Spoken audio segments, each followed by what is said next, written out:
day in our life here in Canada. And papakita namin sa inyo kung saan ko tatrabaho ng asawa ko. Naka-uniform na ako, so may idea na kayo kung saan kami going to work.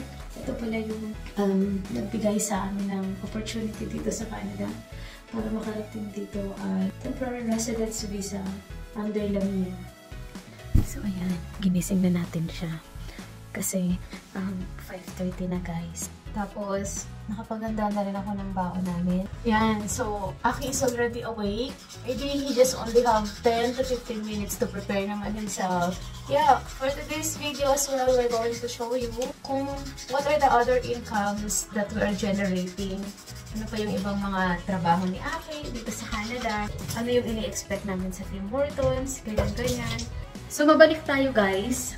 Prepare ko lang yung dadalhin naming baon. Hindi naman ako masyadong nagulat nung nakita ko at napagkumpara ko ang past work experience ko sa Tim Hortons. Kung gano'n kami ka-busy before, ano yung mga na-experience kong business stores sa Oman. Wala halos pinagkaiba dito sa Tim's guys. 16 years old pa lang ako, nasa fast food industry na ako. So hindi na ako masyadong nanibago sa ganung aspect. So, yung mga tao na galing din sa fast food industry, alam ko makaka-relate kayo at hindi kayo mahihirapan sa Tim Hortons. So, mas multitasking talaga dito sa Teams kasi kailangan matuto ka sa lahat ng station. Ito na yung baon na pinrepare ko kagabi. Tapos, another baon. So, kung mapapansin nyo, ang daming nakaprepare na baon. Eh, para naman to kay Aki kasi after ng work niya sa Tim Hortons, papasok naman siya sa kabila niyang trabaho. At mamaya ako sasabihin kung saan siya nag-work, guys. Ano ba yung additional income na na-generate namin dito sa Canada. Kasi guys, dito sa Canada, sobrang taas talaga ng expenses. So, ang pasok niya sa Tim Hortons ay 6 AM to 12 noon. Tapos, 12:15 naman siya sa kabila niyang job. So, pag pauwi guys, nagbabike na lang ako or naglalakad. Tapos, meron din namang free bus along the area ka lang. Good morning! Papasok na kami. Time check, 5:45 AM. Here. 5:45 guys, lumalabas na kami ng bahay. So my first here in Canada, wala pa si Aki. I never experienced calling taxi. I experienced once only nung pinapasok lang ako like emergency. So kinulang sila, sobrang dami ng tao. Doon lang ako nakapag-taxi for the entire year. And everyday, ito yung environment na nakikita namin. Napapaligiran ka ng bundok. So, sarap sa feeling, no? Yung papasok ka, tas para ka lang nakabakasyon. Hindi lang talaga sila normal na bundok eh. They're very stunning. Tapos yung area, yung place, napakaganda. So, it's official summer. So, umalis tayo ng bahay siguro 3 minutes ago. Tapos, eto na. Malapit na kami sa store. Hindi ko hina-hype yung lugar namin guys, pero we don't need to use filter anymore. Kasi whatever you see now in my video, yan talaga yung nakikita namin. Parang painting lang yung mga bundok. Kahit si Aki nang dumating, yan din yung una niyang sinabi. Para talaga siyang paradise. We're here now in our store. Andito na kami sa store namin. Yan yung area namin dito.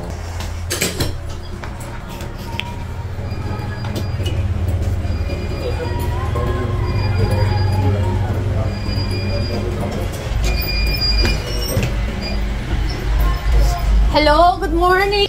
Madalian na lang guys kasi exact lang yung time namin. 1 minute na lang. 6 o'clock na. So going to work na kami. Start na kami ng duty. So hairnet for food safety. Marisa si Aki, tumakbo na siya. Kasi malilate na kami. Then, yeah. And I'm good. See you again later.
kanin, adobo, isda. Tapos yung nasa ilalim niyan ay ampalaya. Dalawa kasi kami dito ni Aki guys, pero pag may tira, sinashare namin sa iba. Ayan yung ampalaya. 30 minutes break to guys.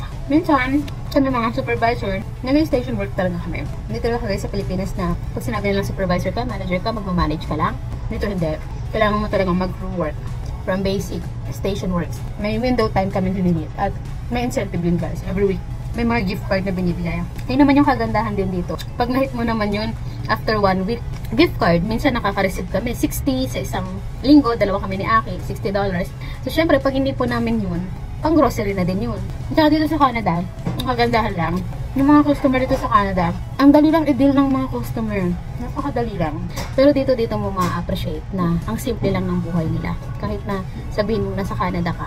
Ang pagkain pala namin dito guys, pag nag-break kami, libre. Kahit na anong kapeng kunin mo, espresso, donuts, baked goods, mga muffins, libre lahat yon. Pero kapag sandwiches na yung kukunin mo, 50%. Kasi guys, dito sa Canada, depende sa employer. Kung ano yung privilege na binibigay ng employer sa mga staff. Pagdating naman sa training guys, meron ka talagang papanoorin training before you start your shift. Okay, when it comes to schedule naman, 24 hours nag-ooperate ang tindahan namin.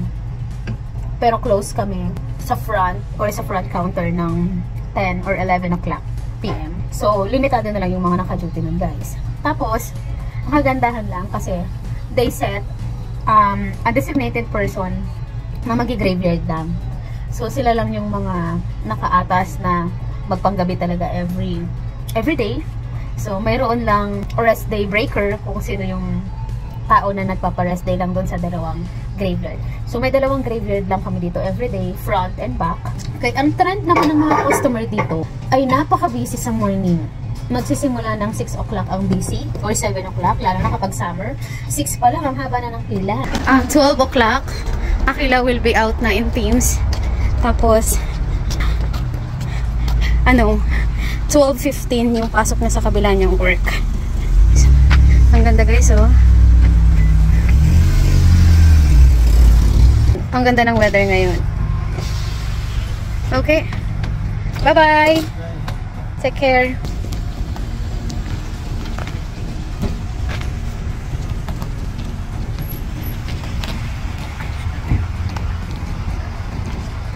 A few moments later. So, nandito kami ngayon sa break room. Out ko na. Ito si Kuya Manuel, one of our very mabait na kuya here in Tim Hortons. So, andito si Kuya Manuel guys. Naka-break siya ngayon. Supervisor din siya. Pero as I mentioned nga earlier na kahit supervisor ka dito, kailangan mo din talagang mag-crew work or mag-station work. So, naka-assign siya ngayon sa baker. So, anong masasabi mo Kuya Manuel doon sa mga aspiring immigrants or Canada dreamers na gustong pumunta ng Canada? Hi guys, tiwala lang, tapos go for it, just do it, kasi kapag nag-alinlangan kayo, lalo kayong panghihinaan nyo. So dapat simulan nyo, tapos kapag nagkaroon ng konting problema, go pa din. Kasi ang pinakamaganda doon is one at a time lang. So nagka-problema, ayusin muna, tapos kakaisipin yung masusunod na kailangan kunin ng mga requirements. Very well said. Tapos kuya, ano naman ang masasabi mo sa kanila? Paano mo naman sila bibigyan ng advice sa kind of work na meron tayo ngayon? Like for example, ito, Tim Hortons ang unang nagbigay sa atin ng pagkakataon na makapagtrabaho dito sa Canada. So yung tawag dito, dapat yung mindset natin, we have the humility to listen and learn. Kasi tayo dito, start to bottom talaga tayo. So dapat, willing tayo gawin yung mga bagay na hindi natin ginagawa dyan sa Pilipinas, kung dyan tayo magagamit, dyan kayo magagamit. Tama. Any experience kuya sa ini-expect mo versus reality? Lahat naman ang expect ko yung nangyari. That's why I'm very fortunate and blessed, and grateful ako dun sa mga nangyayari dito sa akin. Every morning grateful ako. Yan. Si Kuya Manuel kasi guys, nag-end din siya ng position sa Pilipinas as manager. Tama kuya? Yeah. So, assistant manager. So, yun, ginagawa na din niya yung mag-assist na lang ng mga tao. Pero pagdating niya dito sa Canada, kailangan talaga namin mag-back to zero. Nagtatapon din niya ng basura, naglilinis ng restroom, dining. Yung crew work talaga. Yeah. nai-experience nyo din na dito kasi sa Canada All all around. Dito sa Canada hindi kami masyadong nakaka-experience ng matinding customer complaint dahil very humble ang mga tao dito at saka very polite. Sobrang babait kaya hindi kami masyadong nakaka-experience ng ganun lalo na dito sa area namin. So ayan guys, nakatapos lang ng shift ko at bago ako umuwi, dadaanan ko muna si Aki. Pag uwi ko, parang kung walking distance papunta sa bahay namin, nasa 25 minutes ang sabay na ako sa kanya. Tapos si Aki umaalis na ng 12 o'clock exact sa store. 6 to 2:30 yung duty ko ngayon. Kapag pauwi, naglalakad na lang ako or madalas nakabike ako. Kaso ngayon, iniwan ko yung bike. So ito yung araw-araw na view na nakikita namin dito. Napakaswerte talaga namin dahil dito kami napunta sa lugar na masasabi ko talaga na one of my dream destinations. Tignan nyo naman guys, ang ganda ng paligid na nakikita ko araw-araw. So dala ni Aki guys yung sasakyan. Kaya naglalakad ako kapag pauwi. Wala rin naman akong hinahabol na oras. So okay lang naman sa akin kasi si Aki guys, mas kailangan niya yun dahil 15 minutes lang ang pagitan ng trabaho niya sa Tim Hortons at saka dun sa susunod niyang trabaho. Bisitahin naman natin si Aki bago ako umuwi. Dalaw tayo sa kanya kung tsaka i-share ko na din sa inyo kung saan nga ba siya nagtatrabaho yung sa pangalawang job niya. Ayan yung mga school bus dito. So that's a Canadian Rockies Public Schools. Yan. Pahinga lang tayo ng konti. Sa Tim Hortons, nakakontrata kami ng 2 years. Ako lang pala. May lamiya na pinrovide sa akin ng company. 2 years, contract. 40 to 44 hours kami pwedeng magtrabaho sa Teams or more than that. Basta after ng 40 hours, automatically OT na yun guys. Pagdating naman sa sahod, ang salary namin dito is bi-weekly. So every 2 weeks, so para din siyang Pilipinas, kinsenas katapusan. So nakaka-receive kami ng payslip the day before payday. Direct na yun sa email nyo or sa email namin. So doon sa payslip namin, makakakita kami doon ng mga deductions which is mandatory sa Canada. So unang-una na dyan is yung federal tax, tapos yung EI, CPP, meron pang deductions ng insurance kasi so 50 from the employer tas 50 sa amin. Qualifications para ma-hired kayo as a supervisor here in Canada Tim Hortons ay at least high school graduate, maipasa mo yung IELTS or SALPIP. Kung supervisor ang tina-target mong position, especially kung Alberta naman ang punta mo, ay at least maka 5 ka. Pero kung managerial position ang ini-aim mo, at least maka 7 ka guys. Maka 7 kayo. Meron ka dapat or 2 years or more. Mas maganda kung more ang experience mo na nagmamanage ka na ng team, that you know how to handle people, product and equipment. So yun yung role guys bilang. So kung mayroon ka nun and mayroon kang certification ng food safety, isa yun sa mga qualifications nila para i-hire ka. At of course, yung mga training na na-experience mo.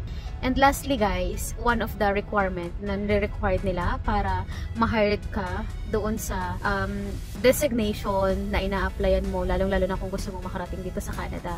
You have the ability to operate effectively, especially on the fast-paced environment. Pag-usapan naman natin kung ano naman ang mga responsibility namin, ano yung madalas na ginagawa namin sa tindahan. Bilang food service supervisor, inaatasan din kami na mag-train ng mga bagong team member kapag bagong hired sa tindahan. Although, meron nga kaming training videos guys. It's mandatory for everyone bago sila makapagsimula ng trabaho or bago nila simulan yung trabaho nila sa Tim Hortons, bago sila mag-actual, kailangan muna nilang manood ng training video. Hindi talaga madali ang buhay sa Canada.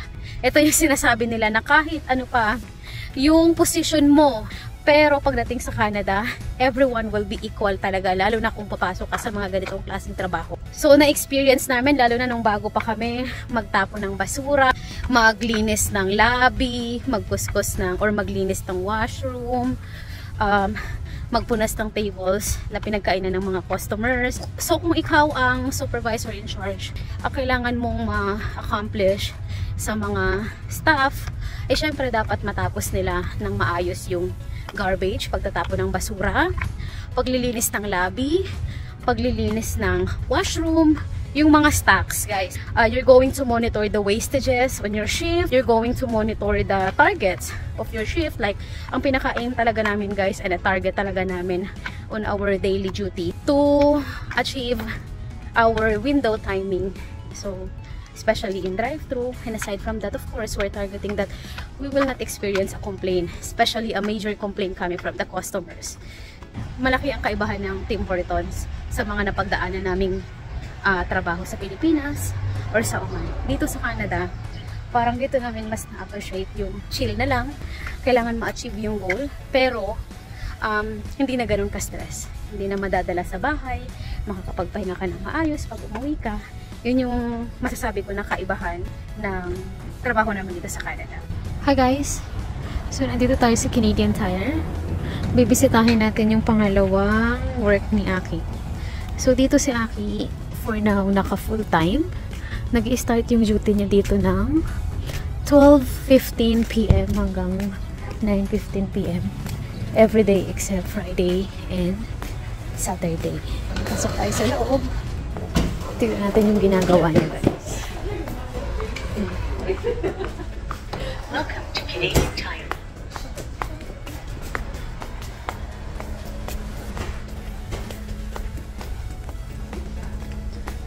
Tignan natin. Naka-assign siya sa auto parts. So, ang role niya dito, guys, ay receiving calls doon sa mga customer na nag-inquire with regards to their cars, also regarding din sa mga inquiries pagdating sa vehicle nila, like changing tire, change oils, tapos yan, pag may mga gustong bumili ng tires. At hanapin natin si Aki. Dito madalas yung station niya, guys. Yan. Oh, he's here. Say hi. Hi. Hi. Ayan siya, guys. So, 7 o'clock, right? No, I mean, what time the auto parts will close? Oh, yeah.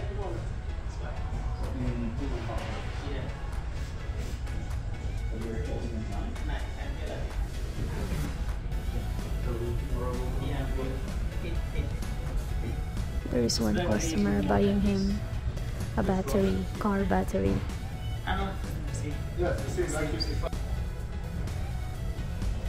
Answering inquiries. Guys, maganda rin pala na kapag you're a technician at meron ka talagang certificate at mag-apply ka dito, malaki yung ibinibigay nilang offer per hour. Aki said probably nasa 40 pataas ang per hour nila, or sometimes 45 to 50. Ganun yung depende sa experience ng technician. So ngayon, meron siyang ina-assist na customer. So wala siya dito. You're answering calls, right? Yes. So they are answering calls, guys. Inquiries with regards to what? Parts of the cars. And they are the one who will explain to the customers if the customer is getting their car, like after change oil, after change tire, correct? So they are the one who also like books appointment to the customers here in the auto parts of Canadian Tire. So how long you're here now? 3 months, turning 4 months now, guys. So he will just stay until 9:15 PM here, and then the next following days he needs to go morning naman para sa going to Tim Hortons. Saan ka punta? Okay, so aalis na daw siya, guys. Bye-bye! I'm going! So, ayun nga, guys. Bukod sa trabaho niya sa Tim Hortons, 5 days in a week, from 6 AM hanggang 12 noon. Tapos, dali-dali naman siyang tatakbo papunta naman sa Canadian Tire. 5 days in a week din yun, from 12 noon hanggang 9 PM. Meron pang isa pang trabaho na ginagawa si Aki kapag naka-rest day kami. So, basically, ang rest day talaga niya ay 2 araw. Pero nanghihinayang siya doon sa 1 araw. Kaya, ginagrab pa rin niya yung opportunity na makapag-receive ng deliveries. Ito naman guys, ay bigay naman tong opportunity na to from Tim Hortons. So mayroong mga naka-assign na designated persons na magre-receive ng delivery goods papunta doon sa tindahan ng Tim Hortons. At isa si Aki sa mga magre-receive guys. 3 times in a week to. Pero ang araw na pwede lang mag-receive si Aki is during Friday. Umaalis siya ng bahay ng 8 a.m. Minsan natatapos sila ng deliveries ng 1:30. Nakakauwi siya sa bahay ng minsan 2 p.m. or 2:30 p.m. Depende sa dami ng deliveries na nire-receive nila. Napakaswerte ko talaga sa asawa ko kasi ni minsan sa 3 trabaho na ginagawa niya ngayon. Ni minsan hindi ko siya narinig na magreklamo, na magsabi sa akin na may masakit sa kanya o inaantok siya. Kaya naman sa mga kababayan ko na nandito sa Canada, kaya natin yan guys. Makakamit din natin ang financial freedom. Maraming salamat nga pala sa panonood at suporta. See you on our next one!